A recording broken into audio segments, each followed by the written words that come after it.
ओम ज्ञानतिमिरन्धस्य ज्ञानाञ्जनशलाकया चक्षुरुन्मिलितं येन तस्मै श्रीगुरुवे नमः।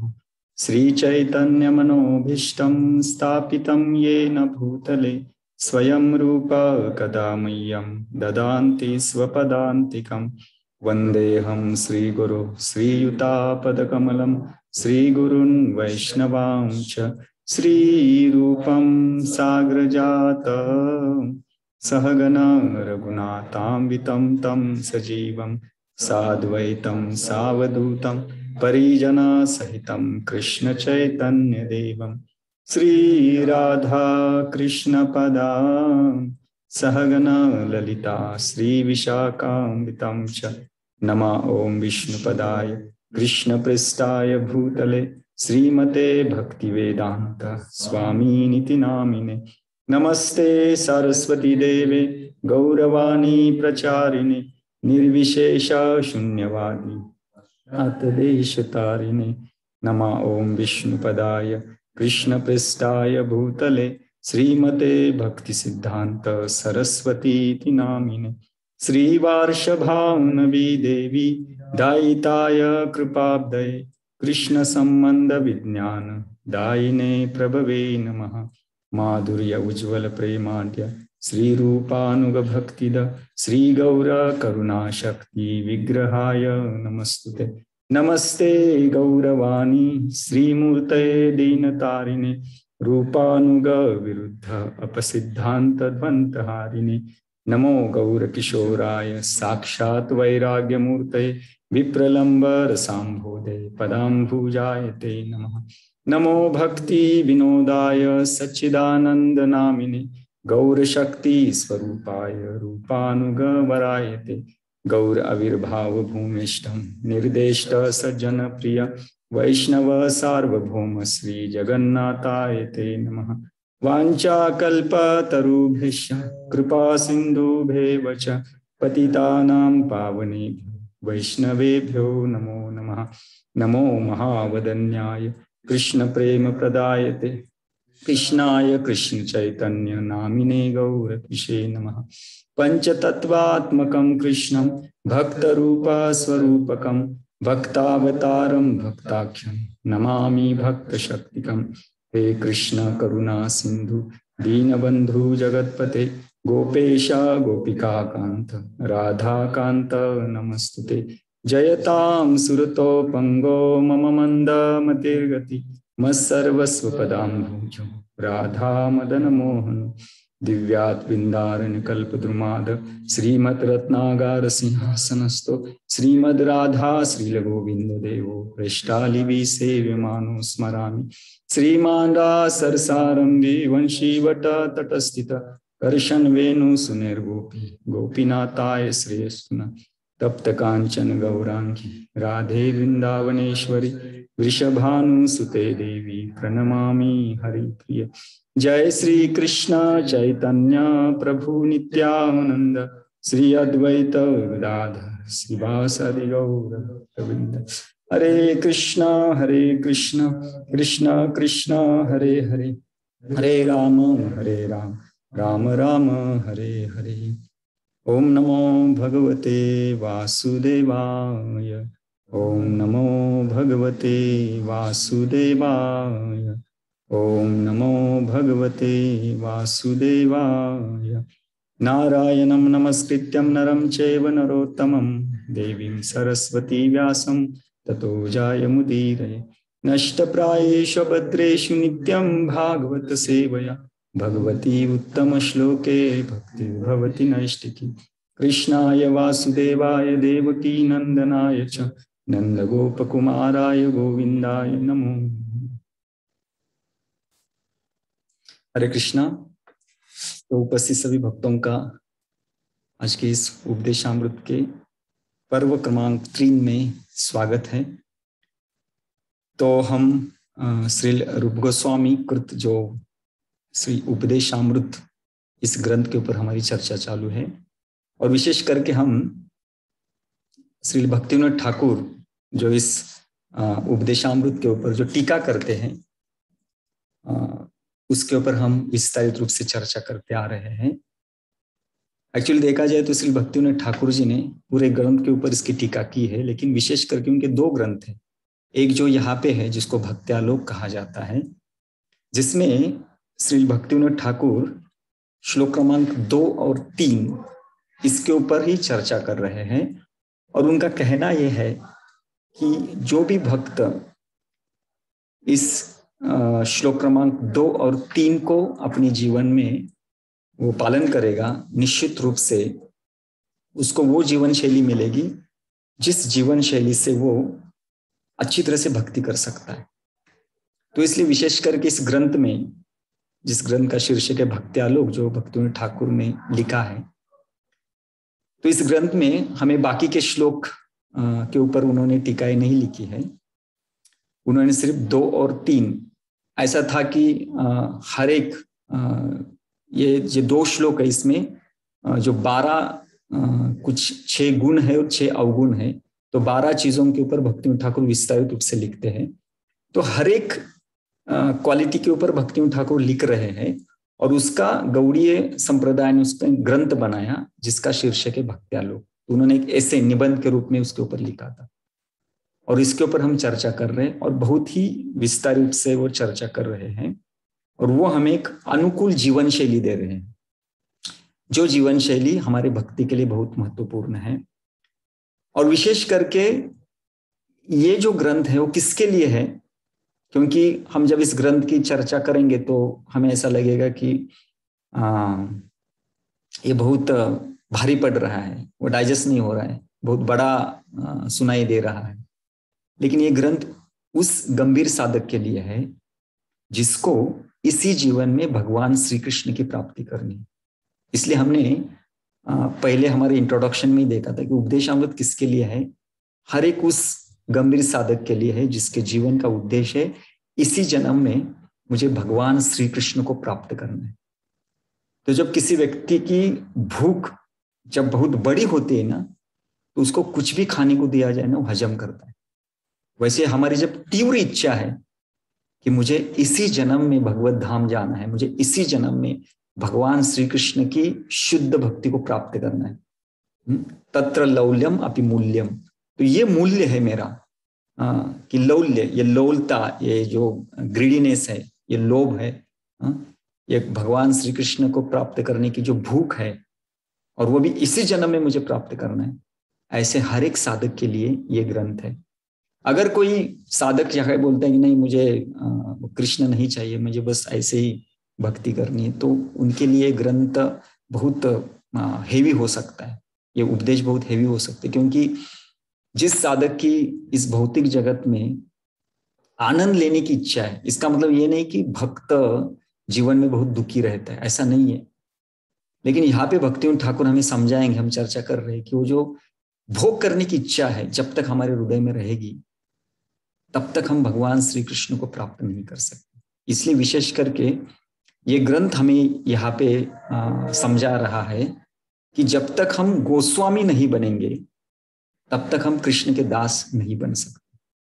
क्योंकि गोदास यानी इंद्रियों को सेवा करना, इंद्रियों को तुष्ट करना, उनको आनंद देना, अगर ये इच्छा हमारे हृदय में है तो हम भगवान श्री कृष्ण को प्राप्त नहीं कर सकते। क्योंकि ऋषिकेश सेवनम भक्ति रुच्यते। तो भक्ति की व्याख्या जब हमारे आचार्य करते तो हम करते हैं तो वो कहते हैं कि हमारे इंद्रियों के द्वारा हमें भगवान को आनंद देना है, ना कि हमें आनंद लेना है। इसलिए ये जो ग्रंथ है विशेष करके उस साधक के लिए है जिसको किसी भी हालत में इसी जन्म में भगवान श्री कृष्ण की प्राप्ति करनी है।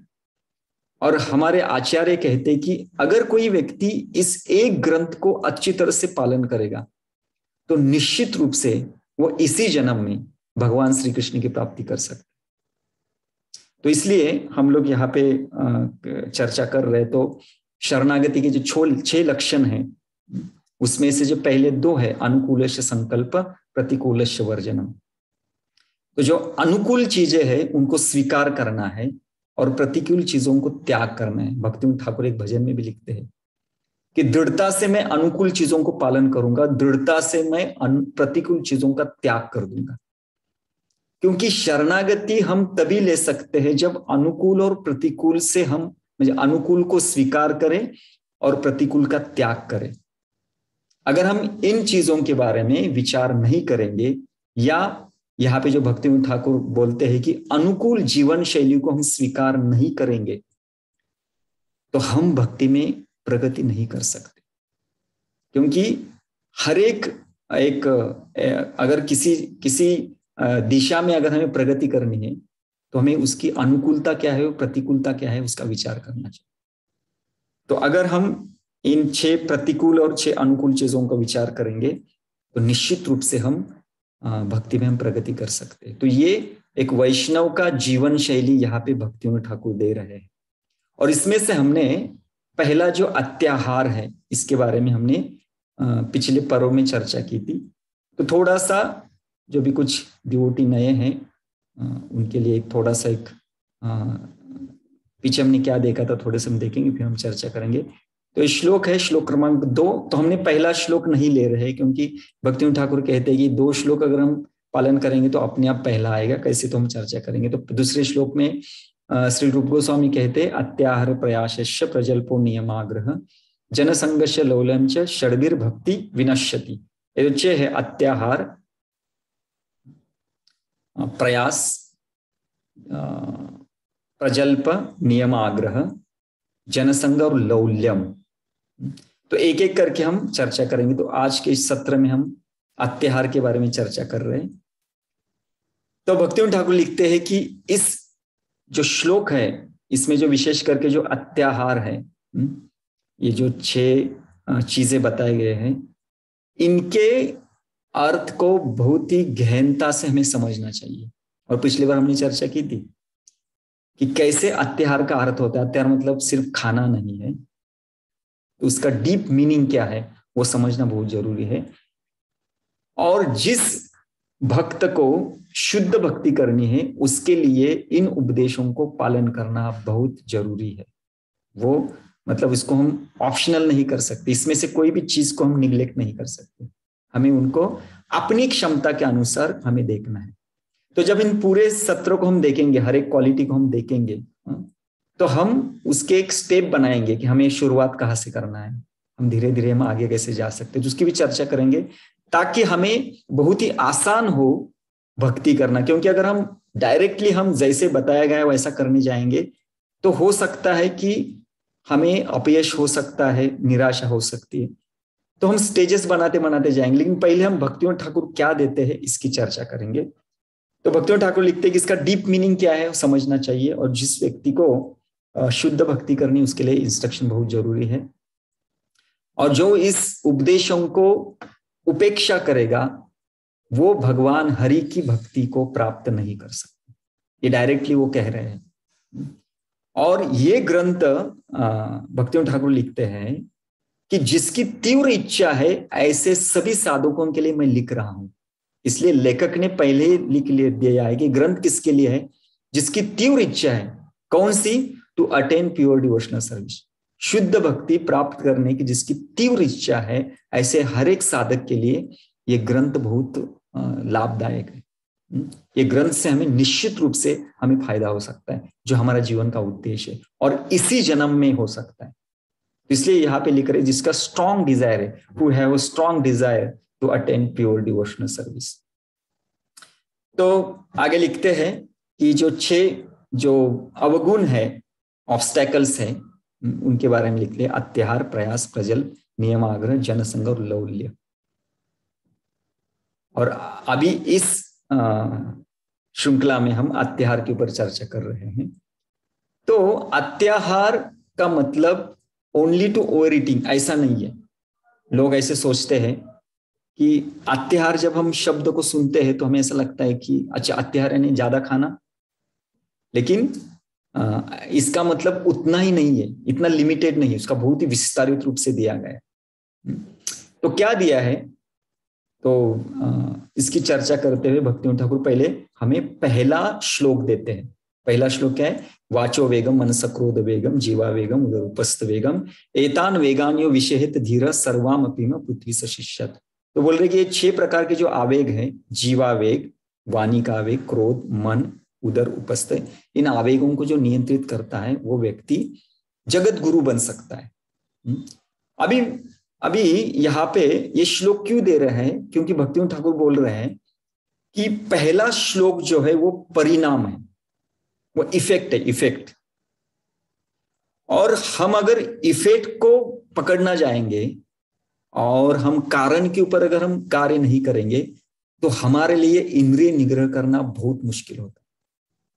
जैसे अगर हम उदाहरण दें कि मिलिट्री में कोई अगर सोल्जर है, उसको अगर हम ट्रेनिंग नहीं देंगे और वो अगर युद्ध स्थल में जाके अगर वो लड़ाई करने जाएगा, युद्ध करने जाएगा, तो निश्चित रूप से वो वहां पे उसका मृत्यु हो सकती है। क्यों? उसने प्रशिक्षण नहीं लिया, उसने ट्रेनिंग नहीं लिया, उसने डे टू डे लाइफ में उसका प्रैक्टिस नहीं किया है। तो इसलिए भक्तिविनोद ठाकुर लिखते हैं कि वैसे ही श्लोक क्रमांक 2 और 3 ये हमारे डे टू डे प्रैक्टिस है। जब हम डे टू डे प्रैक्टिस इस श्लोकों के अनुसार अपना जीवन शैली बनाते हैं, उसका परिणाम क्या होता है? उसका परिणाम ये आता है कि हमारे वाणी के ऊपर नियंत्रण आता है, हमारे जीवा के ऊपर नियंत्रण आता है, हमारे मन के ऊपर नियंत्रण आता है, क्रोध के ऊपर नियंत्रण आता है अपने आप। इसलिए कॉज, कारण क्या है? ये अनुकूल जीवन शैली। तो इसलिए यहाँ पे बता रहे हैं कि ये जो पहला श्लोक है, इसमें जो विशेष करके इन आवेगों के ऊपर नियंत्रण करना है, ये है परिणाम, ये इफेक्ट है, इफेक्ट। तो इफेक्ट यानी क्या है? अगर हम कारण को पकड़, जैसे हम रूट में पानी डालते हैं तो अपने आप पेड़ बहरता है ना, उसको पत्ते, फूल, फल अपने आप लगते हैं। लेकिन उसका कारण क्या है? उसका कारण है पानी को जड़ में दिया जाता है। वैसे ही यहाँ पे सुंदर रूप से हमें इस अलग अलग जो 6 अनुकूल और 6 प्रतिकूल चीजें दी है, उनको हमें ध्यान से और विस्तारित रूप से उनकी चर्चा करनी है और स्टेप बाय स्टेप अपनी क्षमता के अनुसार उनको जीवन में पालन करना है। तो यहाँ पे लिख रहे हैं कि जो जीवा है, पहले श्लोक में क्या बताया कि जीवा का जो आवेग क्या है, उसको अच्छा अच्छा रस चखना बहुत पसंद होता है। जैसे किसी को मधुर यानी स्वीट चीजें खाना बहुत पसंद है, किसी को बहुत खारा नमक खाना बहुत पसंद होता है, किसी को तीखा खाना बहुत पसंद होता है। तो ये क्या है? एक जीवा का आवेग है। ऐसे कोई भी हम तीखा चीज देखते हैं ना, तो उसकी खाने की आदत होती है, तो जीवा का आवेग है भी। तो इसको कैसे नियंत्रण किया जाए? तो यहाँ पे बता रहे कि ये जीवा का क्या है, द अर्ज ऑफ, जीवा का अर्ज क्या है?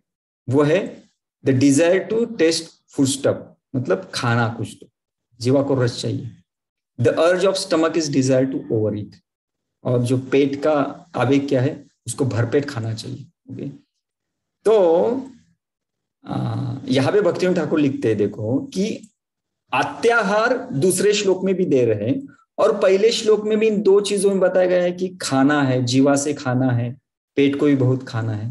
तो ये रिपीटेडली इसका वर्णन क्यों कर रहे हैं? हमें ऐसा लगता है कि क्या उनसे गलती हुई है? तो उनसे गलती नहीं हुई है। वो ये बता रहे हैं कि अगर हम अत्याहार के ऊपर नियंत्रण करेंगे, तो अत्याहार यानी क्या है? डे टू डे प्रैक्टिस है, इसको ट्रेनिंग कहा जाता है। जैसे किसी सैनिक को हम अगर इनडोर उसको अच्छा प्रशिक्षण देते हैं day by day, day to day, तो वो जब युद्ध भूमि में जाता है तो यशस्वी हो सकता है। वैसे हम भी डे टू डे प्रैक्टिस में अगर अत्याहार का ट्रेनिंग लेंगे, प्रैक्टिस करेंगे, हमें अत्याहार नहीं करना है, तो निश्चित रूप से विशेष करके 2 और तीसरा आवेग भी, जो उसको जनेंद्रिय कहा गया, तो जीवा, उदर, जीवा, जो जीवा है, उदर और ऊपर एक ही लाइन में है ना, तो अपने आप ये 3 आवेगों के ऊपर नियंत्रण अपने आप हो सकता है। हमें ज्यादा उसके ऊपर शक्ति देने की जरूरत नहीं, सिर्फ हम क्या कर रहे हैं? अत्याहार नहीं कर रहे। देखो कितना महत्वपूर्ण है। इसलिए यहाँ पे कोई रिपीटेशन नहीं दिया गया है, जानबूझ के वो दे रहे, कॉज के ऊपर दे रहे कि हमें अत्याहार नहीं करना। तो इसलिए रूप गोस्वामी अगर ये चीजें रिपीटेडली देते हैं तो हमें समझना चाहिए कि क्यों दे रहे, इसको हमें समझना बहुत जरूरी है। तो फिर भक्तिविनोद ठाकुर, हमने पिछली बार चर्चा की थी कि भक्तिविनोद ठाकुर अत्याहार की व्याख्या देते हैं। वो कहते हैं कि भोजन, आहार यानी भोजन, ओके। तो भोजन also means to enjoy the object of five senses। तो वो कह रहे हैं कि ऐसा नहीं कि खाना ये सिर्फ जीवा से खाना यही आहार है, नहीं। वो कह रहे हैं कि 5 इंद्रियों के द्वारा हम आहार लेते हैं। कौन कौन सी? एक है जीवा, दूसरे है हमारी आंखें, तीसरे है हमारे कान, चौथे है हमारी स्पर्श इंद्रिया, पांचवा है हमारी नासिका। तो जो सेंसेस है, जिसको नॉलेज मतलब ज्ञानेंद्रिया कहा जाता है, इन 5 प्रकार के जो नॉलेज सेंसेस है, इनसे जो हम कुछ अंदर लेते हैं उसको आहार कहा जाता है। वैसे देखा जाए तो हम कहेंगे कि आहार मतलब सिर्फ खाना है, नहीं। वो भक्तिवंत ठाकुर लिखते हैं आंखों से भी हम आहार लेते हैं, कानों से भी आहार लेते हैं, जीवा से भी लेते हैं। स्पर्श इंद्रिय का आहार क्या है? तो स्पर्श इंद्रिय का आहार है कि मेल फीमेल आकर्षण, जो दूसरे के इंद्रियों शरीर को स्पर्श करना, तो इसको भी एक प्रकार का आहार कहा है। तो इसमें अगर कोई व्यक्ति अति जा रहा है, अपने इन सभी इंद्रियों को तृप्त करने के लिए या भोग की इच्छा से अगर उस आहार को ग्रहण कर रहा है, तो उसको भक्तिवंत ठाकुर लिखते हैं उसको अत्याहार कहा है। इसलिए यहाँ पे अत्याहार की व्याख्या करते हैं कि भोजन, आहार यानी भोजन also means to enjoy the object of 5 senses। तो 5 प्रकार की जो इंद्रियां हैं, यहाँ पे हमने चर्चा की थी कि आंखों के द्वारा, कानों के द्वारा, नासिका के द्वारा, जीवा के द्वारा और अपनी स्पर्श इंद्रिय के द्वारा हम क्या करते हैं? कुछ ना कुछ तो कार्य करते हैं। तो हमने पिछली बार ये भी देखा था कि ये जो भगवान श्री कृष्ण भी भगवत गीता में जब अर्जुन पूछता है कि व्यक्ति पाप क्यों करता है, तो भगवान कहते हैं कि रजोगुण के संपर्क में आने के कारण उसकी भौतिक इच्छा है। इस भौतिक इच्छा यानी अपनी इंद्रियों को तृप्त करने के लिए वो पाप कार्य करता है। तो विशेष करके जो लस्ट है, जो काम है, वो सबसे बड़ा महाशनो महापापना, सबसे बड़ा वैरी वो है। वो कहाँ पे बैठा है? तो भगवान श्री कृष्ण कहते हैं वो इंद्रियों में है, मन में है, बुद्धि में है। लेकिन हमें अगर शुरुआत कहाँ से करना है? हमें पता है शत्रु ये 3 जगह पे, तो शुरुआत कहाँ पे करना है? तस्मात् आतो इंद्रियाणि। तो भगवान कहते हैं हमें इंद्रिय से पहले उस शत्रु को हटाने का प्रयास करना चाहिए। तो पहले हम स्थूल इंद्रियों के द्वारा नियंत्रण करेंगे, प्रैक्टिस करेंगे, और धीरे धीरे बुद्धि और मन के द्वारा हम उसके ऊपर नियंत्रण करेंगे। तो इसलिए ये बहुत महत्वपूर्ण है कि भक्ति करने के लिए इंद्रिय निग्रह बहुत जरूरी है।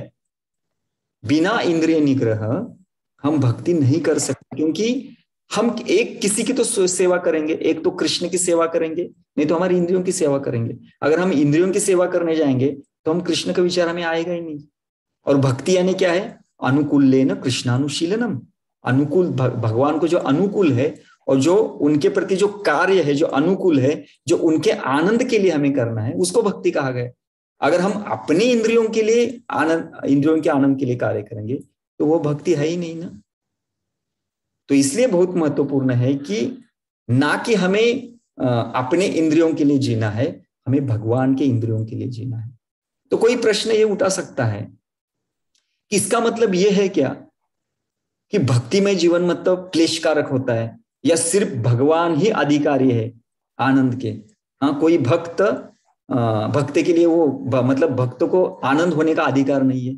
तो ये गलत है, ये गलत है। उल्टा भक्त भगवान से ज्यादा आनंदी होता है, और इसलिए तो भगवान भक्त की भूमिका लेते हैं। इसलिए हमने देखा है कि चैतन्य चरितामृत में जब चैतन्य लीला में देखते हैं कि श्री चैतन्य महाप्रभु कौन है? देखा जाए तो साक्षात कृष्ण है, लेकिन वो भक्त के रूप में क्यों आए?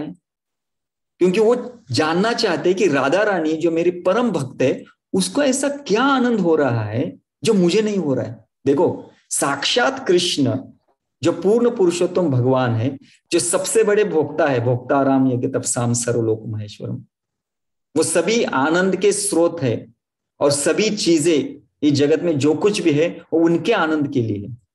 अगर वो भगवान सोच रहे हैं कि मेरे परम भक्त मेरी सेवा करके उनको इतना मुझसे ज्यादा क्या आनंद हो रहा है, मुझे उस आनंद को टेस्ट करना है।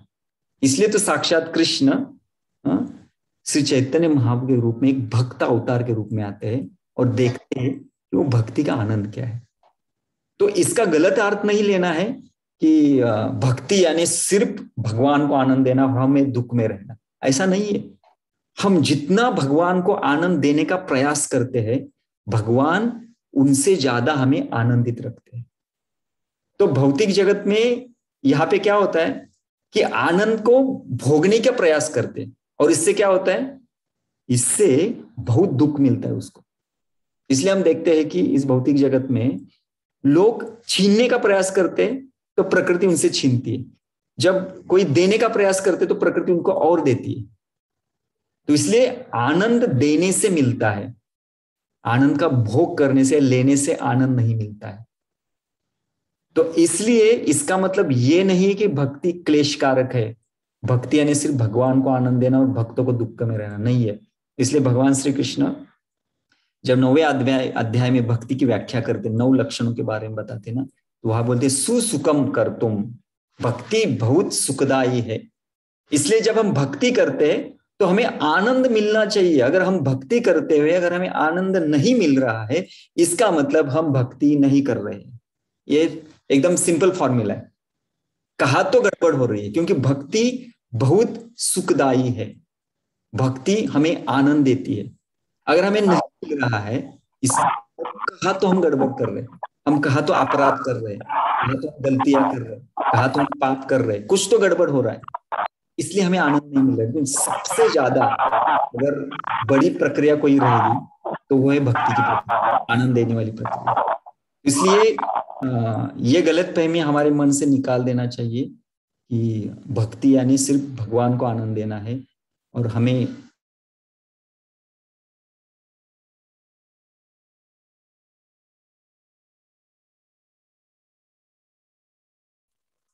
हरे कृष्णा। प्रभु दंडवत प्रणाम। गलती से आपका माइक म्यूट हो गया एंड वीडियो ऑफ हो गया, प्लीज स्टार्ट करिएगा। रियली सॉरी प्रभु जी।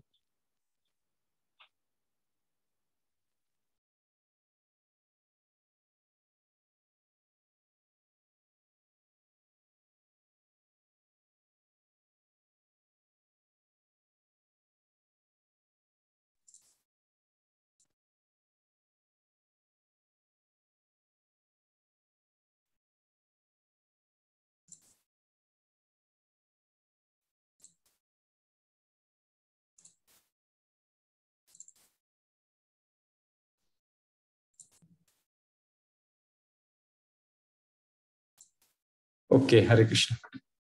तो इसलिए ये मेरा आवाज आ रहा है शरण प्रभु? हरे कृष्णा। यस प्रभु, आ रहा है। Okay okay okay.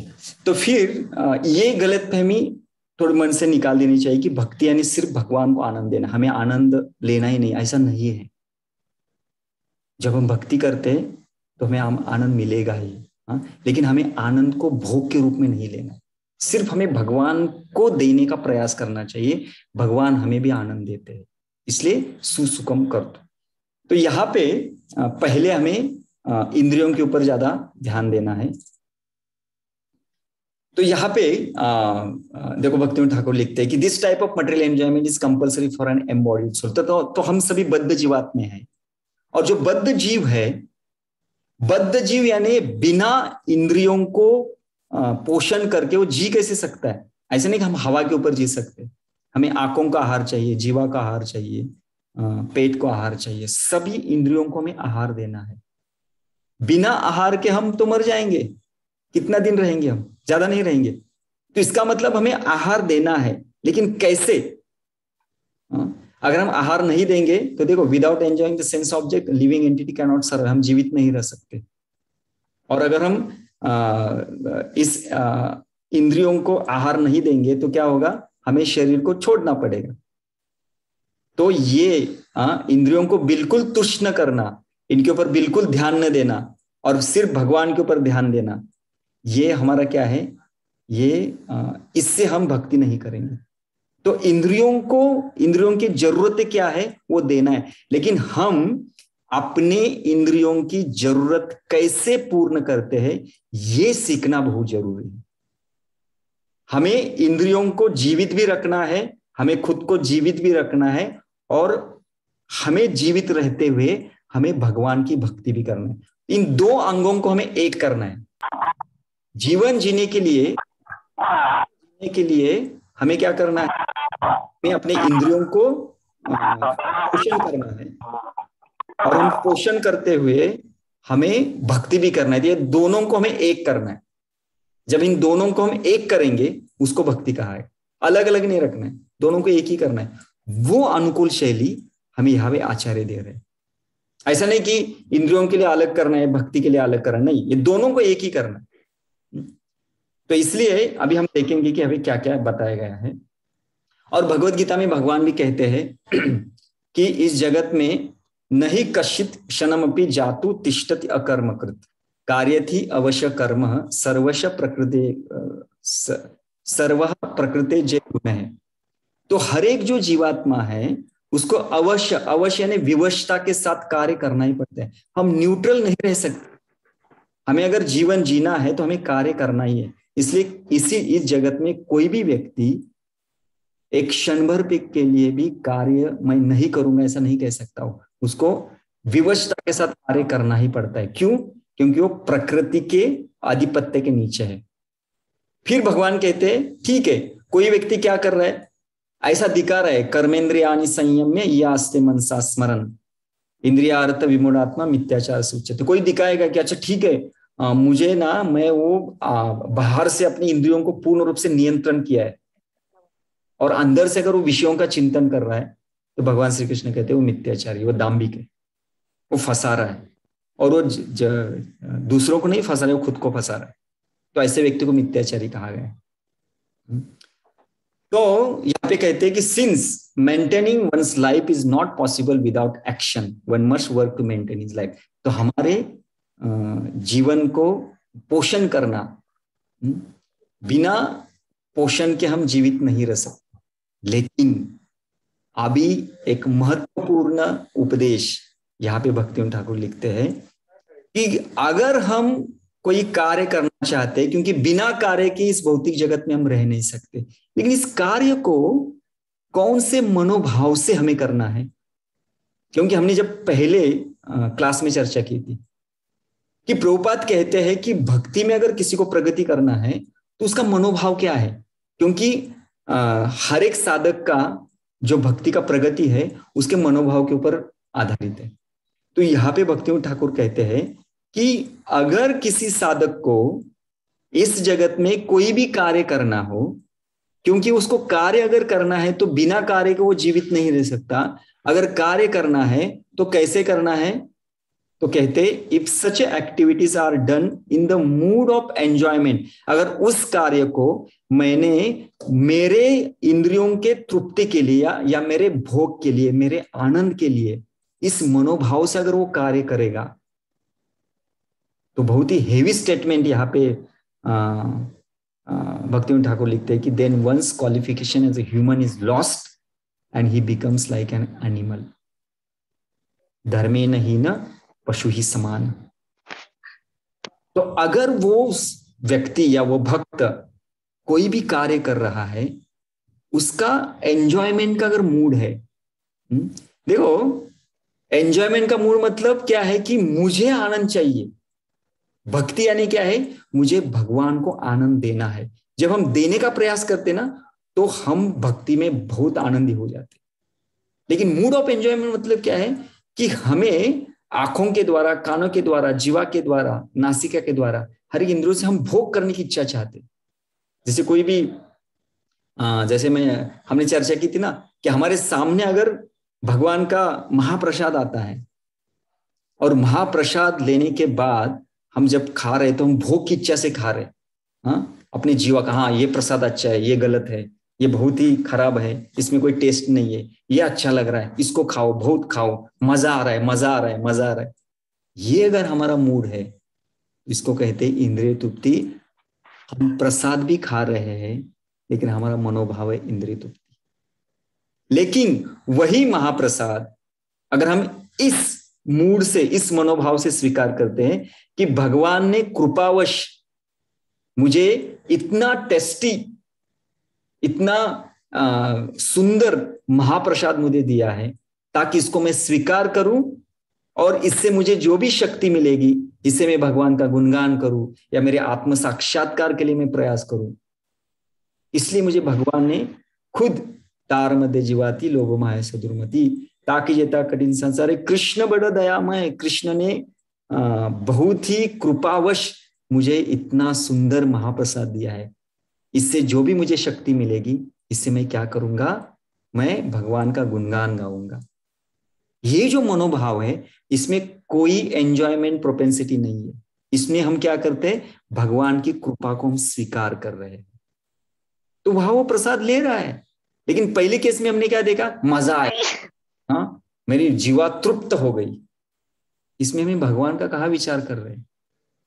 तो इसका मतलब क्या है, हमें प्रसाद को स्वीकार नहीं करना, ऐसा नहीं, प्रसाद को स्वीकार करना है, लेकिन मूड ऑफ एंजॉयमेंट अगर रहेगी, पशु तुल्य जीवन जी रहे हैं।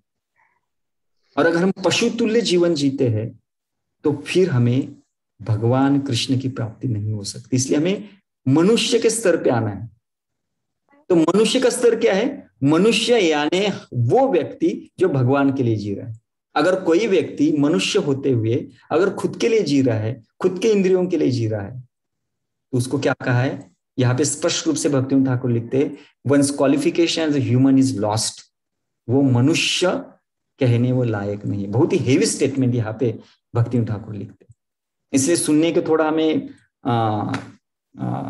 मतलब डाइजेस्ट नहीं होगा, लेकिन मैं तो क्या करूं, जो आचार्यों की जो भाषा है वो मैं देने का प्रयास कर रहा हूँ। कृपा करके मुझे क्षमा कर दीजिए। हाँ, लेकिन यहाँ पे जो बता रहे हैं, और मैंने इसलिए कहा कि ये ग्रंथ उसके लिए है जिसने ये निर्णय लिया है कि मुझे इसी जन्म में मेरे जीवन की जो परम सिद्धि है उसे प्राप्त करना है। तो अगर वो हमारा ध्येय है, तो हमें इन सभी जो हमें बता रहे हैं उसको ना कि सुनना है, अपने जीवन में उसको पालन करना है। तो यहाँ पे वो कह रहे हैं कि अगर मूड ऑफ एंजॉयमेंट है, तो फिर हम पशु के समान हैं। Therefore, if one can transform all his bodily activities into activities favorable to devotional service of the Lord, then that is भक्ति योगा। तो भक्ति योग क्या है, भक्ति योग यानी कुछ हम कार्य कर रहे हैं, उनको हम भक्ति के लिए कैसे अनुकूल कर सकते हैं उन सभी, क्योंकि भक्ति यानी कार्य ही है ना, भक्ति यानी कार्य ही है। तो इन सभी कार्यों को हम कैसे अनुकूल कर सकते हैं, ये हमें सीखना है। इसको भक्ति कहा गया है। और इसलिए यहाँ पे भगवान श्री कृष्ण भी भगवद गीता में कहते हैं कि अगर कोई व्यक्ति न अति अश्नत तो योग अस्ति न च एकांतम अनश्नत। मतलब क्या है, अगर कोई व्यक्ति बहुत खाता है या बहुत कम खाता है, अगर कोई व्यक्ति बहुत खा रहा है तो वो भी भक्ति के लिए योग्य नहीं है। और जो बिल्कुल कम खा रहा है, उसको मतलब इतना खा रहा है कि उसको शरीर को मतलब उसको सेवा करने की शक्ति भी नहीं उसमें, तो वो भी भक्ति नहीं कर सकता। या वो क्या दूसरा बोल रहे, न च अति स्वप्नशीलस्य जागृत न एवच अर्जुन। है अर्जुन, अगर कोई एकदम ज्यादा सोता है, 10 घंटा 12 घंटा 13 घंटा सोता है, भक्ति नहीं कर सकता। और कोई जो साधक है वो 2 घंटा 3 घंटा सोता है, वो भी भक्ति नहीं कर सकता। तो इसलिए हमें समझ के क्या लेना है, हमें समझ के ये लेना है कि हमें युक्त होना चाहिए। इसलिए आगे बता रहे, युक्तहार विहारस्य युक्त चेष्टस्य कर्मसु युक्त स्वप्नावबोधस्य योगो भवति दुःखः। तो युक्त यानी आति को छोड़ा। आति 2 प्रकार के आति होते हैं। यह है कि बिल्कुल कम करना और बिल्कुल ज्यादा करना, इसको आति कहा जाता है। आति को छोड़ना है और बीच में जो बैलेंस है उसको पकड़ना है। क्योंकि हम सभी बद्ध जीवात्माएं हैं। तो बद्ध जीवात्मा यानी हम जब तक इंद्रियों को पोषण नहीं करेंगे तब तक हम जीवित नहीं रह सकते। जैसे हम गोस्वामी का जो उदाहरण देखते हैं, तो एक मतलब थोड़ा सा छाछ पिएंगे, या कभी सोए तो सोए, नहीं सोए तो नहीं सोए। हरिदास ठाकुर तो 2 घंटा में सब कुछ करते थे, 22 घंटा वो हरिनाम लेते थे। रघुनाथ दास गोस्वामी 1.5 घंटा उनका बाकी का रहता है, बाकी का 22 घंटा वो क्या करते थे, पूरा भगवान की भक्ति करते थे। तो वो पूरे शुद्ध जीवात्माएं हैं, तो उनके लिए ये भौतिक चीजों की जरूरत ही नहीं है। लेकिन हमारे जैसे जब कोई साधक है जो हम शारीरिक स्तर पे है, और इसलिए भक्तियों ठाकुर कहते हैं कि जब हमें भक्ति करनी है तो हमें स्वास्थ्य के ऊपर ज्यादा ध्यान देना बहुत जरूरी है। लेकिन स्वास्थ्य स्वास्थ्य स्वास्थ्य स्वास्थ्य करते बैठेंगे और भगवान की सेवा नहीं करेंगे तो गड़बड़ हो जाएगा। इसलिए स्वास्थ्य, साधना और सेवा, इसकी श्रृंखला में दे रहे। पहले हमें स्वास्थ्य को ध्यान देना है, हमारा शरीर बहुत ही सुदृढ़ होना चाहिए जिससे हम अच्छी साधना कर सकते हैं और अच्छी हम सेवा कर सकते हैं। तो हमें स्वास्थ्य इसलिए रखना नहीं कि हमें इंद्रिय तृप्ति करनी, नहीं, हमें स्वास्थ्य को अच्छा इसलिए रखना है कि हमें साधना और सेवा करनी है, हमें भगवान के इंद्रियों की सेवा करनी है। इसलिए हमारे इंद्रियों को तंदुरुस्त रखना बहुत जरूरी है। इसलिए भगवान श्री कृष्ण यहाँ पे कहते हैं अगर हम युक्त रहते हैं, अति को छोड़ो युक्त को पकड़ो, अगर हम युक्त को पकड़ते हैं तो वो व्यक्ति, उसका विहार, आहार, उसका कर्म, उसका खाना, उसका सोना अगर युक्त है, बैलेंस है, जो भी हमें आयुर्वेद बताता है उसके अनुसार अगर हम कुछ करते हैं, उसको युक्त कहा है, जिससे हमारा शरीर फिट बनता है, तो उसको युक्त कहा गया। तो अगर ऐसे करेंगे, योगो भवति दुःखः, तो हम किसी भी दुख हमें नहीं होगा। देखो हमें ये जो बीमारियां होती है ना, हमें बीमारियां क्यों होती है? बीमारी इसलिए होती है क्योंकि हमारे लाइफस्टाइल में गड़बड़ है। इसलिए प्रभुपाद जी पहले स्कंद में हमने देखा था, पहले पर्व में हम चर्चा कर दे परिचय किसमें, इंट्रोडक्शन में, तो वहां पे हमने एक कोट देखा था प्रभुपाद जी का। प्रभुपाद कह रहे हैं कि इस जगत में बीमारियां क्यों हैं? ना कि उनको खाने को मिल रहा है, ऐसा नहीं है, बहुत खा रहे और ऐसी चीजों को खा रहे जिनको नहीं खाना चाहिए, इनके कारण बीमारियां हो रही है। तो ऐसे नहीं कि भूख हड़ताल है इसलिए बीमारियां हो रही है, ऐसा नहीं है। खाने के लिए कुछ नहीं, ऐसा नहीं, खाने के लिए बहुत है, कुछ भी खाते हैं। तो इसलिए युक्त होना जरूरी। आहार देखने में युक्तता होनी चाहिए, सुनने में युक्तता होनी चाहिए, प्रसाद में युक्त होनी चाहिए, नासिका युक्त होनी चाहिए, इवन स्पर्श करना भी युक्त होना चाहिए। यह भी चर्चा सभी शास्त्र में दी गई है। तो इसलिए अगर इस युक्त आहार, युक्त इसको हम पकड़ेंगे तो निश्चित रूप से हम क्या करेंगे, सभी प्रकार के जो क्लेश है, सफरिंग है, उनको हम नष्ट कर सकते हैं। और ये भी श्लोक यहाँ पे भगवान श्री कृष्ण देते हैं। इस श्लोक में बता रहे हैं कि जो व्यक्ति जो तत्वविद है, जो युक्त है, उसका जो अंडरस्टैंडिंग है, वो क्या कहता है? वो कहते हैं इंद्रियानि इंद्रियार्थेषु वर्तन्ति धारयन्। मैं कुछ नहीं कर रहा हूं। तो इंद्रियानि इंद्रिय अर्थेषु, इंद्रिय अर्थ यानी इंद्रियों के विषय, जो 5 हमने जो स्पर इंद्रिय देखे, उनके जो विषय है, उनमें क्या है, उनमें मतलब उनको तृप्त करना है। आत्मा का कोई रोल नहीं है इस भौतिक जगत में। आत्मा का खाना कुछ नहीं है, आत्मा का खाना एक ही भगवान का पवित्र नाम। लेकिन हमें जो भी कुछ आहार लेना पड़ता है, इंद्रियों को देना पड़ता है, वो इंद्रिय अर्थेषु। तो इंद्रिय अर्थ में फंसी है। अर्थ यानी इंद्रियों का विषय। तो कान का विषय है, आंख का विषय है, जीवा का विषय है, स्पर्श इंद्रिय का विषय है, नासिका का विषय है। इन विषयों में इंद्रिय फंसती है। लेकिन जो तत्वविद व्यक्ति है वो देखता है कि इसमें मैं क्या है, मेरा कुछ नहीं है। इसलिए वो कहता है कि वास्तव में वो कुछ भी नहीं कर रहा है। बोलते, त्यागते, ग्रहण करते या आंखें खोलते बंद करते हुए वो यह जानता रहता है कि भौतिक इंद्रियां अपने अपने विषयों में प्रवृत्त है और वो इन सब से पृथक है। तो इस प्रकार भगवान श्री कृष्ण कहते हैं कि ये जो इंस्ट्रक्शन है, हालांकि वो ज्ञानी व्यक्ति के लिए दिया गया है, लेकिन ये भक्ति के लिए बहुत ही पोषक है, ये अनुकूल है। हमें भी देखना है कि हमें इंद्रियों के विषयों में नहीं जाना है।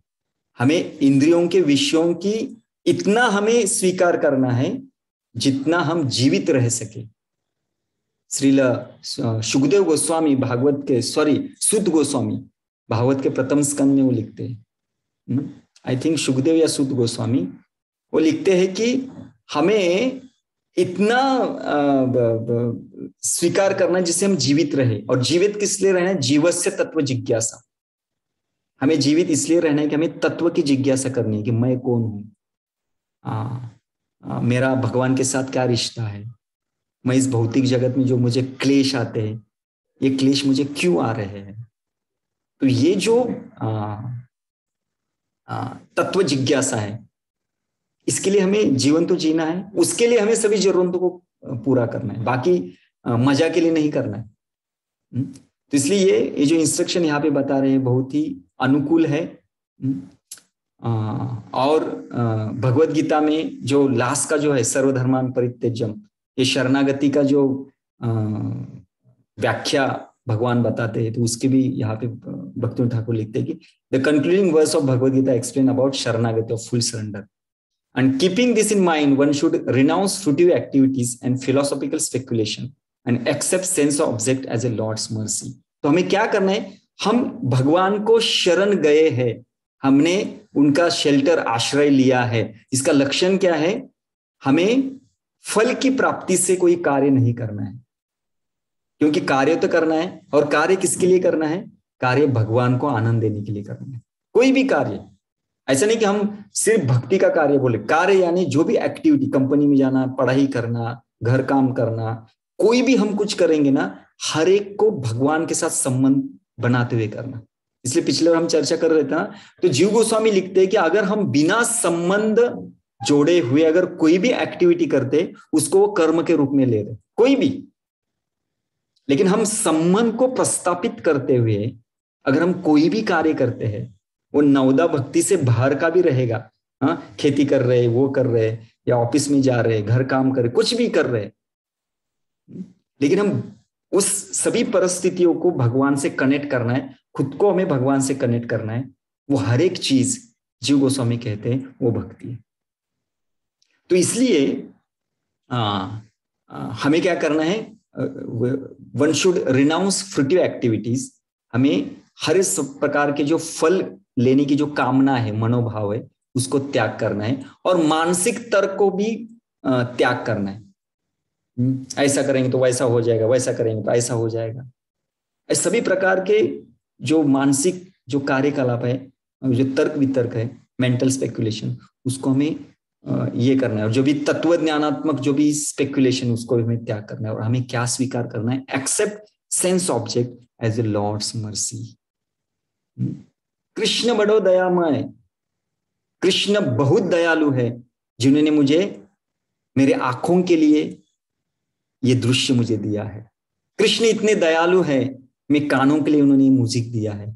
कृष्ण इतने दयालु है कि मेरे जीवा के लिए उन्होंने ये प्रसाद दिया है।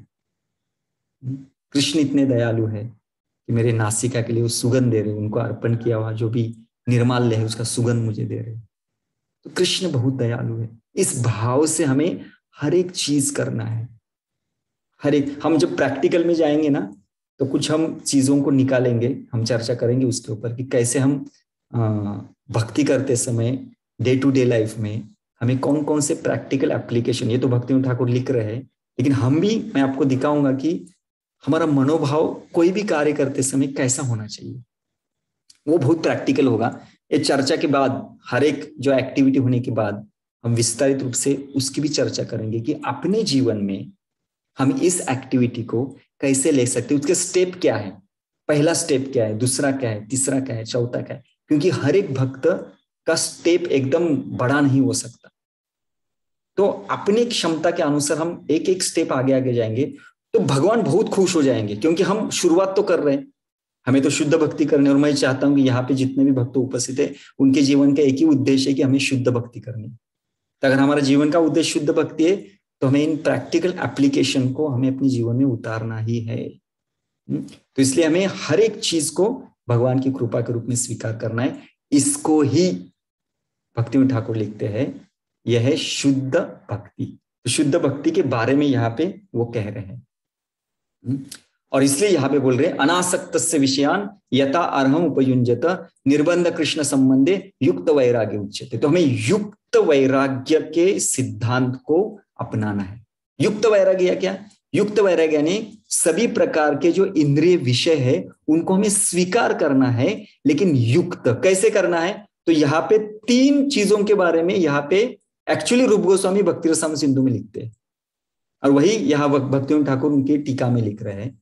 वह कह रहे हैं अनासक्तस्य विषयान, अगर मुझे भगवान की भक्ति करनी है लेकिन किसी ऐसी चीज जो भौतिक चीज है उसको मुझे भगवान की सेवा में लगाना है, या भगवान की भक्ति के लिए उसकी मुझे जरूरत है, ओके, तो जो भी कोई चीज मैं भगवान की सेवा में लगा रहा हूं या भक्ति उनके द्वारा उस भौतिक चीज से मैं भक्ति करने का प्रयास कर रहा हूं, हर एक ऐसे भौतिक विषय से अनासक्त हूं। ये पहला क्वालिटी है।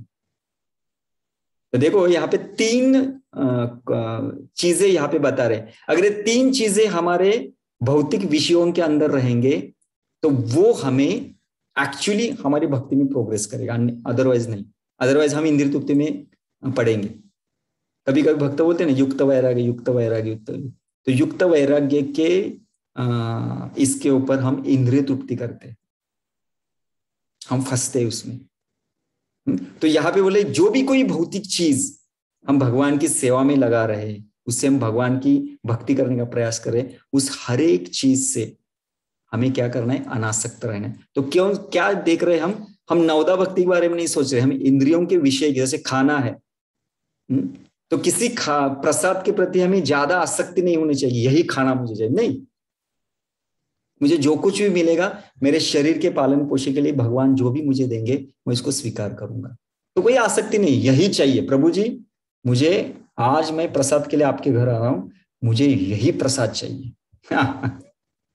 ऐसा नहीं होना चाहिए, हमारी कोई प्रसाद के प्रति आसक्ति नहीं होना, वो तो जीवा लोग हो गया ना फिर।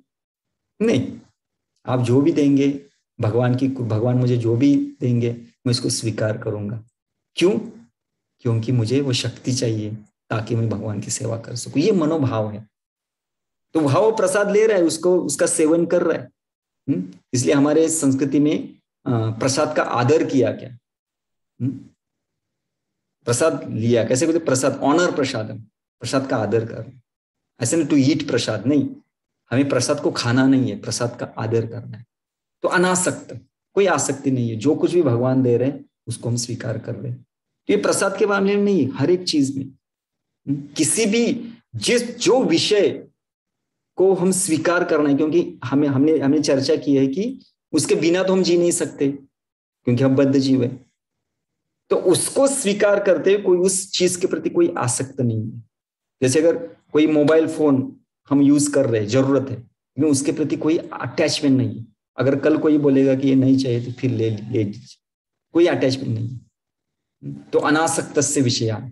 ओके, दूसरा कहा गया कि यथा अर्हम उपयुञ्जत। यथा अर्हम उपयुञ्जत मतलब ये जो ऑब्जेक्ट है ये सुटेबल फॉर डिवोशनल डेवलपमेंट। मतलब अगर कोई भौतिक चीज मैं इसका स्वीकार कर रहा हूं, उससे मैं भक्ति में प्रगति कर रहा हूं। जैसे मोबाइल अगर मैं स्वीकार कर रहा हूं तो उसमें मैं वही चीजों को देख रहा हूं जो मुझे भक्ति में लाभदायक है। मुझे भक्ति करने के लिए मुझे प्रेरणा है। वैसे लेक्चर सुनना, वैसे भगवान के दर्शन मोबाइल के अंदर, मतलब कोई फोटो या कोई ऐसा लेके हम भगवान का स्मरण करना, तो वही मोबाइल हमें क्या करेगा? भक्ति में वो प्रगति करने के लिए वो मदद करेगा। तो यथा अर्हम उपयुञ्जत मतलब जो कुछ भी ऑब्जेक्ट जो सुटेबल फॉर डिवोशनल डेवलपमेंट, मेरी भक्ति में प्रक्रिया के लिए वो मुझे मदद कर रहा है। हम युक्त वैराग्य की व्याख्या देख रहे हैं। पहले तो अनासक्त से विषयान, उस हर एक विषय के प्रति मेरी कोई आसक्ति नहीं है, सिर्फ मैं जीवित रहने के लिए उसको स्वीकार कर रहा हूं, और उसको मैं जब स्वीकार कर रहा हूं तो मेरी भक्ति में प्रगति हो रही है। और निर्बंध कृष्ण संबंधे, जो भी कोई चीज मैं उस भगवान की सेवा में लगा रहा हूं वो परसिस्टेंटली यूज इन कृष्णा, मुझे 100% वो भगवान की सेवा में लग रही है। अगर ऐसे इन 3 चीजों से, मतलब उस चीज के प्रति हम अनासक्त हैं, वो चीज का उपयोग करने से हम भक्ति में प्रगति कर रहे हैं, और 100% भगवान की सेवा में वो लगा रहे हैं। अगर ये 3 चीज है, चाहे वो मोबाइल हो, गाड़ी हो, बंगला हो, चाहे वो आहार हो, कुछ भी हो, वो युक्त है, उसको युक्त वैराग्य उच्यते। रूप गोस्वामी कहते हैं कि इसको युक्त कहा गया। ये हमें भक्ति में प्रगति कर रहा है। तो ऐसे हमें सभी प्रकार के विषयों को करना है। दूसरा श्लोक बोलते प्रापंचिकतया बुद्धिया हरि संबंधी वस्तुना मुमुक्षु भी परित्याग वैराग्यम फल्गु करते थे। तो फल्गु वैराग्य क्या है? फल्गु वैराग्य ये है कि अरे नहीं नहीं नहीं, हाँ ये मुझे भक्ति में मतलब ये मैं नहीं यूज करूंगा, ये नहीं यूज करूंगा, ये नहीं यूज करूंगा। फल्गु वैराग्य का अर्थ है कि हर एक चीज को हम भगवान की सेवा में कैसे लगा सकते हैं, क्योंकि हर एक चीज भगवान की सेवा में लगाने के लिए है। लेकिन जो मुमुक्षु भी है, मुमुक्षु यानी जिसको मुक्ति चाहिए, वो डरता है और बोलता है नहीं नहीं इसमें मैं फंसूंगा, इसमें मैं फंसूंगा, इसमें मैं फंसूंगा। नहीं, भक्त क्या करता है? हर एक चीज को भगवान की सेवा में लगाता है। इसलिए प्रभुपाद जी का उदाहरण है ना, प्रभुपाद जी एक बार वो एक फोटो आया था पेपर में कि किसी एक साधु के सामने बहुत ऐसे धन रखा हुआ है और वो साधु बोल रहे मुझे नहीं चाहिए, मुझे नहीं चाहिए। तो प्रभुपाद बोले कि वो धोखेबाज है, एक नंबर का चोर है वो। प्रभुपाद बोले मेरा फोटो निकाले, मेरे सामने धन रखिए और मेरा फोटो निकाले, मैं धन को इकट्ठा कर रहा हूँ, सबको भेज दीजिए। क्यों? क्योंकि ये धन ये भगवान का है और इसको मैं भगवान की सेवा में लगाऊंगा। इसको कहते युक्त वैराग्य। लेकिन फल्गु वैराग्य क्या है? मुझे नहीं चाहिए। तो इसको ध्यान में रखना है कि हमें फल्गु वैराग्य नहीं बनना है, हमें युक्त वैराग्य बनना है। और जितना हद तक हम युक्त वैराग्य का हम अपने जीवन में पालन करेंगे उतना हद तक हम प्रगति करेंगे। क्यों? क्योंकि युक्त आहार विहारस्य युक्त कर्म चेष्टसु युक्त स्वप्नावबोधस्य योगो भवति दुःख। भगवान श्री कृष्ण में युक्त आहार युक्त वैराग्य बता रहे। तो एक्चुअली अभी हमारे स्तर पे हमें युक्त वैराग्य के प्रिंसिपल को स्वीकार करना है। जो साधक इस युक्त वैराग्य के प्रिंसिपल को अपने जीवन में स्वीकार करता है वो साधक क्या करेगा? प्रगति कर। क्योंकि हमें इंद्रियों के विषयों के साथ रहना है। बिना इंद्रियों के विषय से हम जी नहीं सकते, हमें उनके साथ रहना है। साथ रहते हुए हमें युक्त वैराग्य तत्व को स्वीकार करना है। अगर हम करेंगे तो निश्चित रूप से हम भक्ति में प्रगति करेंगे। इसलिए अत्याहार यानी इंद्रियों का आहार है। तो हर एक इंद्रियों का आहार को युक्त वैराग्य के प्रिंसिपल से लेना है। और कैसे लेना है, क्या लेना है, इसकी चर्चा जब हमारा ये जब पूरा सेक्शन होगा, मतलब ये अत्याहार, कल हम इसको पूरा करेंगे और एंड में मैं आपको प्रैक्टिकली हम एक उदाहरण लेके मैं आपको समझाऊंगा कि इस चीज को हम अपने जीवन में कैसे ले सकते हैं, इसको कैसे लेते हैं, इसको कैसे लेते हैं। तो डे टू डे लाइफ में अगर इसका हम प्रशिक्षण लेंगे और ऐसे अगर हम करने का प्रयास करेंगे तो निश्चित रूप से हम उस अनुकूल जीवन शैली को हम स्वीकार कर रहे हैं, जो अनुकूल जीवन शैली हमें कृष्ण का दास बनने के लिए प्रेरित कर रही है। लेकिन अगर हम इन इंद्रिय विषयों को अगर हम अपने आनंद के लिए हम स्वीकार करेंगे, चाहे हम भक्ति भी कर रहे हैं, लेकिन हमारा मनोभाव क्या है? हम हरे कृष्णा बोल रहे हैं, लेकिन विचार कर रहे हैं कि मुझे आनंद कब मिलेगा, मुझे आनंद कब मिलेगा।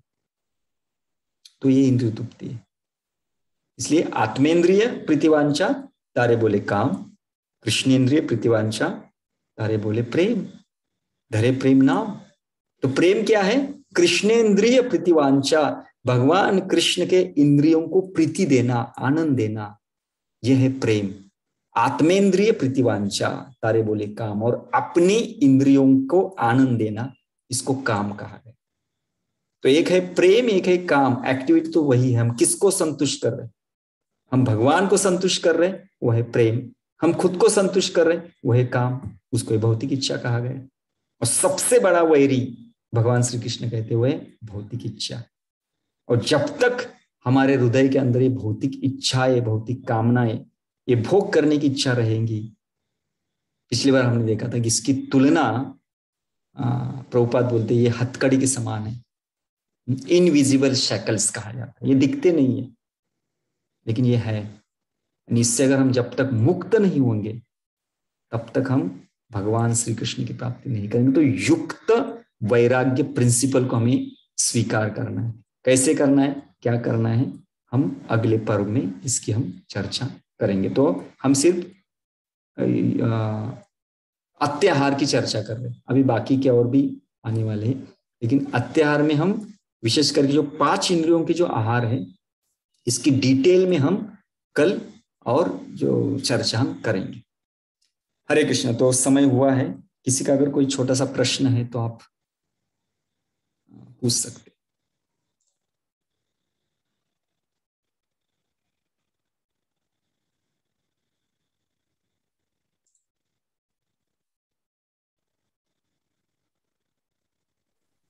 हरे कृष्णा प्रभु जी, question by devotee. Okay,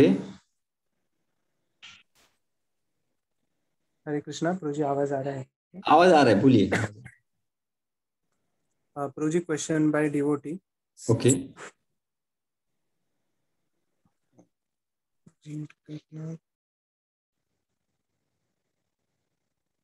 Sharanpur अभी आवाज नहीं आ रहा है आपका। हरे कृष्णा प्रभु जी। हाँ, यस, हाँ बोलिए।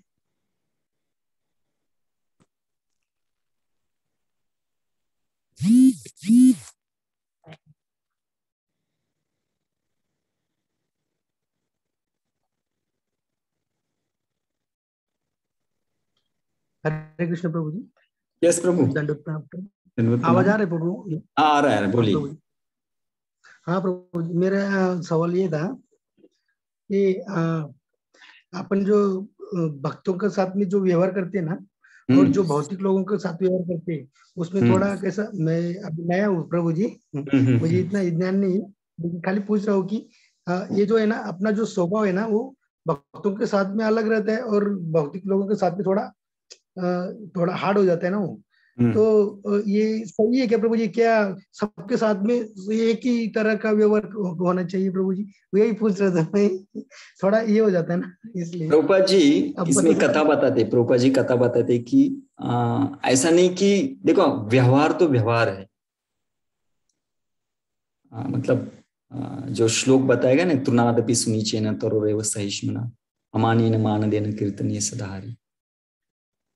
तो ये श्लोक ना कि सिर्फ भक्तों के बीच में दिया गया है, वो श्लोक पूरे समाज के लिए दिया, इसलिए निर्वैर सर्वभूतेषु कहा गया।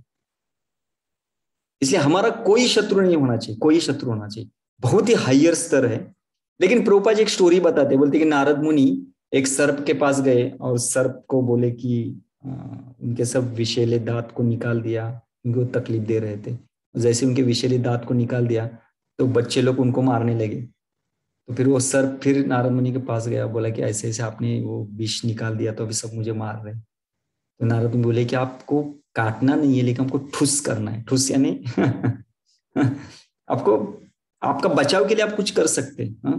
तो डिवोटी के संग में हम थोड़ा ऐसा नहीं कर सकते, बाहर अपने बचाव के लिए हमें निश्चित रूप से कार्य करना है, लेकिन ये ध्यान में रखना है कि एक ना एक दिन हमें उस स्तर तक जाना है जहां पे हम निर्वैर सर्वभूतेषु, हमारे मन में कोई शत्रुत्व भाव नहीं होना चाहिए, और जो कुछ भी मेरे जीवन में आ रहा है उनको मैं एज इट इज स्वीकार कर रहा हूं और मैं भी भक्ति में कर रहा हूं। इसलिए तत्तेनुकंपा शुष्मक्षमानो भुंजान एवत घृत विपाकम, ऐसा कहा गया। तदवाग वपुर्वी तद्धाम नमस्ते मुक्ति पदाय सदाय भाग। तो ब्रह्मा जी कहते हैं कि मुक्ति के लिए अधिकारी कौन है? तत्ते अनुकंपा, जो कुछ उसके जीवन में हो रहा है बोल रहा है कि भगवान की कृपा से हो रहा है। तो हालांकि सुनने के लिए बहुत कठिन जा रहा है, बोलने के लिए मुझे बहुत आसान हो रहा है।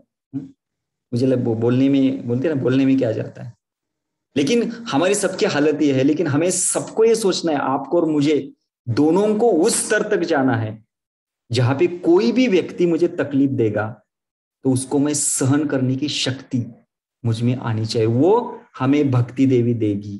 कब देगी?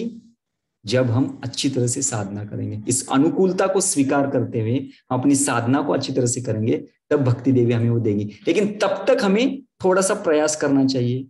जो भी कुछ हमारे जीवन में होता है उसको हम थोड़ा सा, अगर सहन करने की क्षमता नहीं है तो हमें थोड़ा सा उस समस्या को सॉल्व करके, या किसी को उसको बताते हुए, काउंसलिंग करते हुए, किसी को मदद लेते हुए इस समस्या से बाहर आने का हमें प्रयास करना चाहिए, क्योंकि हम बद्ध जीव है। लेकिन हमें प्रगति उस तक करना है कि हमें हर एक परिस्थिति को सहन करने की शक्ति होनी चाहिए। आप हो या मैं हूं, अगर मैं या आप दोनों में से कोई भी व्यक्ति हर एक परिस्थिति को सहन करने का वो स्तर तक वो पहुंचेगा, निश्चित रूप से वो कीर्तनीय सदाहरि बनेगा। और वो लेवल है, उस स्तर तक हमें जाना है, और ये जीवन शैली हमें वहां तक लेके जाएंगे।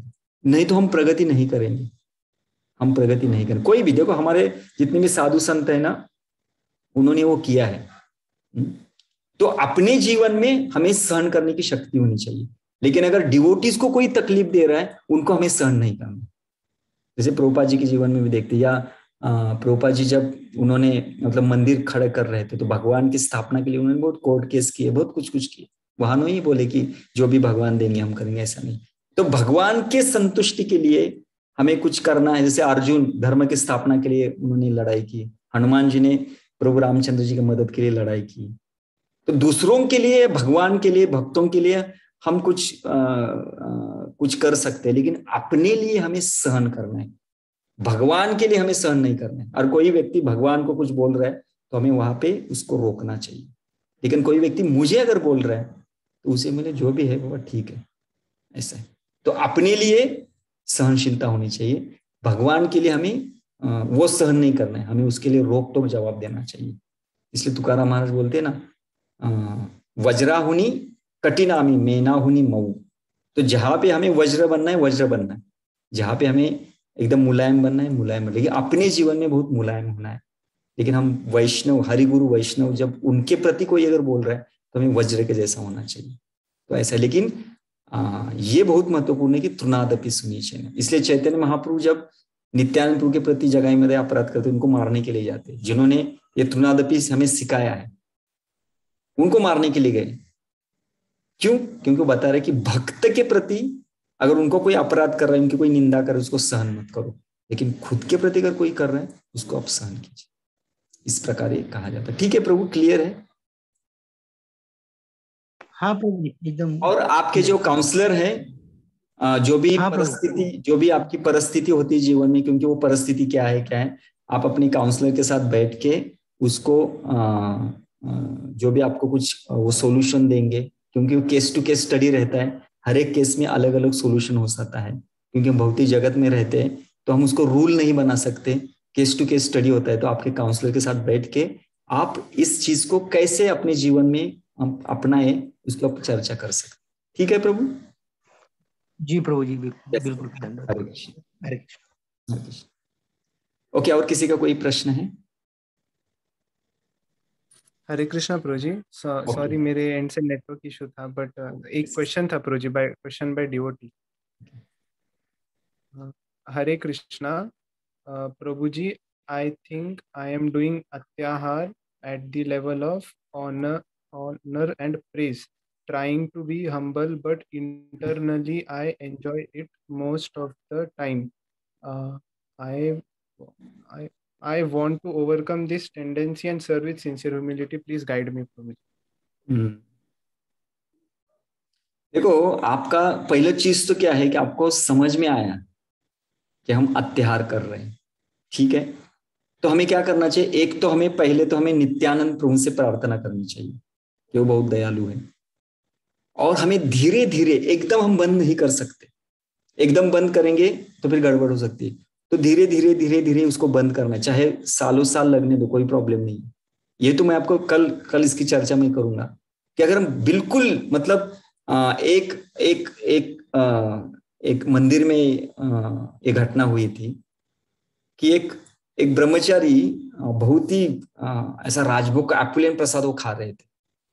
तो किसी सीनियर ब्रह्मचारी ने उनको बोला कि अरे आप ब्रह्मचारी हो, आपको ऐसा एकदम एपुलेंट प्रसाद, एकदम स्पाइसी, तीखा, मसालेदार ऐसा प्रसाद नहीं खाना चाहिए। तो उन्होंने उनको थोड़ा सा डांट दिया। लेकिन वो दूसरे भक्त ने बोला कि प्रभु जी मैं क्या करूं, क्योंकि इस्कॉन में आने से, क्योंकि वो नया ब्रह्मचारी था, वो बोला कि इस्कॉन में आने से पहले मैं बहुत नॉनवेज खाता था, और क्योंकि वो नॉनवेज में खा रहा था, अभी वो नॉनवेज की मुझे याद आ रही है, तो उस प्यास को मैं यहाँ इस महाप्रसाद से मैं बुझा रहा हूं। देखो इनका मनोभाव क्या है, और वो उस स्तर पे परफेक्ट है। क्यों? क्योंकि वो नॉनवेज को भूल रहे, बहुत बड़ा पाप भूल रहे। हाँ, थोड़ा एपुलेंट प्रसाद वो स्वीकार करे, एक हायर स्टैंडर्ड पे एपुलेंट प्रसाद स्वीकार करना भी गलत है, क्योंकि भोग की भावना होती है। लेकिन अब वो जिस स्तर पे है, उस स्तर पे, क्योंकि वो गलत चीजों को त्याग रहे, उस स्तर पे वो परफेक्ट है। वो धीरे धीरे वही प्रसाद, क्योंकि वो प्रसाद है, धीरे धीरे उनका शुद्धिकरण होगा और धीरे धीरे वो शुद्ध होते जाएंगे। तो इसलिए अपना लेवल क्या है अगर हमें पता है और हमारा उद्देश्य क्या है वो पता होना चाहिए। उसमें बहुत बड़ा गैप है ना, ठीक है, मैं एक स्टेप ऊपर आऊंगा, कैसे करूंगा, मैं थोड़ा सा कम करने का प्रयास करूंगा और मैं साधना को बढ़ाऊंगा।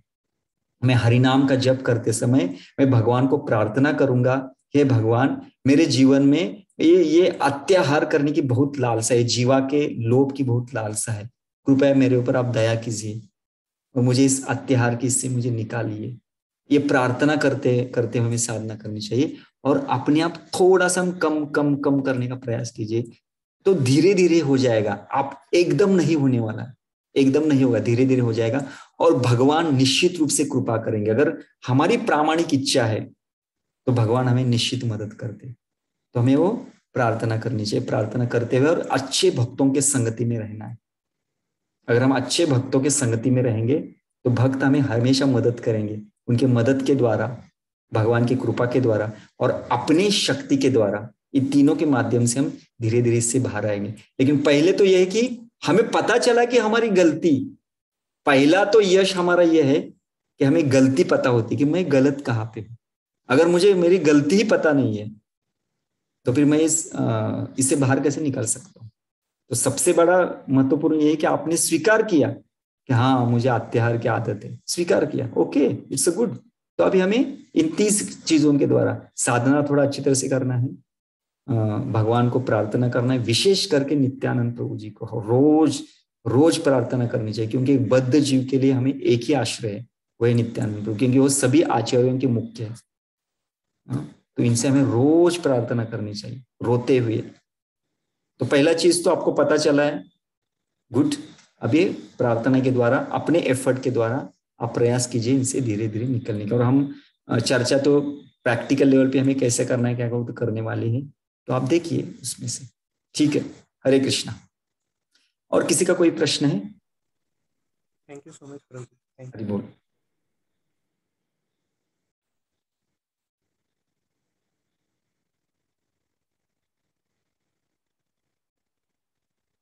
ओके तो ठीक है, तो कल फिर 8 बजे मिलेंगे, सॉरी 7 बजे मिलेंगे और हम जो कुछ भी थोड़ा सा बचा हुआ जो है लेंगे और हम प्रैक्टिकली स्टेप बाय स्टेप किसी भी चीज को हम कैसे धीरे धीरे धीरे अपने जीवन में पालन कर सकते, इसकी हम चर्चा करेंगे। तो सबको धन्यवाद देता हूं कि आप उपस्थित रहे और मैं जो कुछ भी मैंने बताया सुनने का अपने प्रयास किया। तो अगर कुछ बहुत ही मतलब डाइजेस्ट करने के लिए कठिन जा रहा है तो आपके काउंसलर से मिलिए, उनसे कुछ सॉल्यूशन स्वीकार कीजिए, क्योंकि केस टू केस कोई अलग अलग ये रह सकता है और ये प्रैक्टिकली हमें जीवन जीना है, इसका कोई नियम नहीं है। हर एक का जो ये है स्तर है वो अलग अलग हो सकता है, तो अलग अलग स्तर पे हमें प्रयास करना चाहिए और हम प्रयास करेंगे तो निश्चित रूप से भगवान हमें मदद करेंगे। हरे कृष्णा।